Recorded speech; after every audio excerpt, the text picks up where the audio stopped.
सिर्फ 5 मिनट का मदरसा कुरान और हदीस की रोशनी में। 13 रमजानुल मुबारक। नंबर 1, इस्लामी तारीख। बच्चों की तालीम और तरबियत के सिलसिले में फिक्रमंद रहना।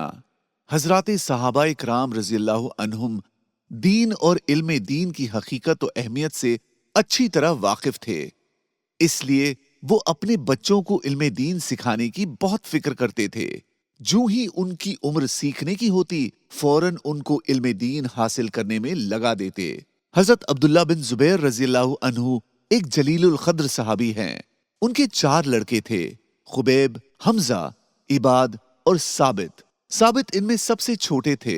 ये चारों अपने नाना के यहाँ देहात में रहते थे और ऊंट चराया करते थे। एक मर्तबा साबित ने अपने भाइयों से कहा कि चलो हम सब अपने वालिद के पास चलते हैं। वो सब किसी ऊंट पर सवार हुए और चल पड़े। उनके नाना को मालूम हुआ तो वो भी उनके पीछे चल पड़े। यहां आकर उनके नाना ने अब्दुल्ला बिन जुबैर रज़ियल्लाहु अन्हु को कहा, उन सब को मेरे पास दोबारा भेज दो। हजरत अब्दुल्ला रज़ियल्लाहु अन्हु ने कहा कि ये सब अब बड़े हो गए हैं और इनको कुरान की तालीम देने की जरूरत है, इसलिए अब ये नहीं जाएंगे। नाना ने साबित की तरफ इशारा करते हुए कहा, इसी ने सबको बहकाया है, मुझे बराबर इसकी तरफ से खतरा रहता था। फिर वो सब कुरान पढ़ने में लग गए। कहते हैं कि साबित ने सिर्फ 8 महीने में कुरान हिफ्स कर लिया। नंबर 2, अल्लाह की कुदरत। समंदर का उतरना चढ़ना। समंदर के किनारे अगर आप जाएं तो देखेंगे कि समंदर का पानी किनारे की तरफ कभी चढ़ जाता है और कभी उतर जाता है, लेकिन उसके चढ़ने की एक हद होती है। अगर वो उस हद को पार कर जाए तो जबरदस्त जानी और माली नुकसान हो जाए, क्योंकि दुनिया का 3 हिस्सा पानी और 1 हिस्सा खुश्की है। ये अल्लाह ताला की जबरदस्त कुदरत है जिसने समंदरों को उनकी हदों में रोक रखा है। नंबर 3, एक फर्ज के बारे में।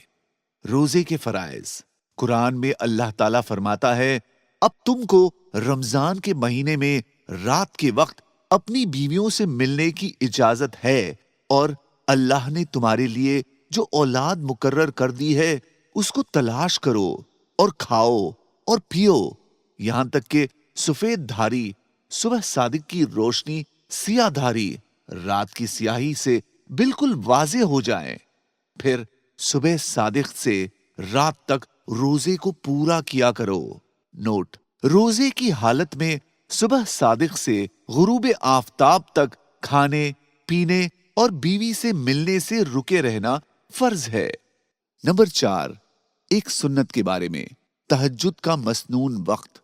हजरत अस्वद रज़ियल्लाहु अन्हु बयान करते हैं कि मैंने हजरत आयशा रज़ियल्लाहु अन्हा से हुजूर सल्लल्लाहु अलैहि वसल्लम की रात की नमाज के बारे में पूछा तो फरमाया, शुरू रात में सो जाते और आखिर शब में बेदार होते और नमाज पढ़ते, फिर वापस बिस्तर पर तशरीफ ले आते और जब अजान होती तो आप सल्लल्लाहु अलैहि वसल्लम बिस्तर से उठते और गुस्ल की हाजत होती तो गुस्ल फरमाते, वरना वजू करके मस्जिद चले जाते।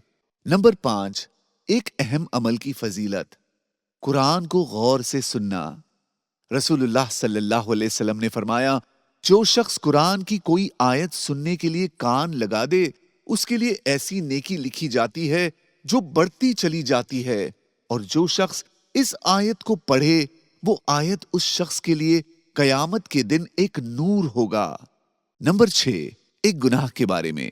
खड़े होकर खाना पीना। रसूलुल्लाह सल्लल्लाहु अलैहि वसल्लम ने खड़े होकर पानी पीने से मना किया है।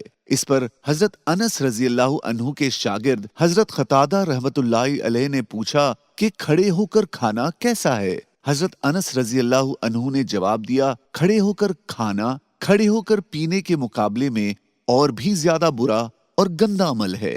नंबर 7, दुनिया के बारे में। अल्लाह ही रोजी तकसीम करते हैं। कुरान में अल्लाह ताला फरमाता है, हमने दुनियावी जिंदगी में उनकी रोजी तकसीम कर रखी है और एक को दूसरे पर मर्तबे के एतबार से फजीलत दे रखी है ताकि वो एक दूसरे से काम लेता रहे। नंबर 8, आखिरत के बारे में। हूर की खूबसूरती।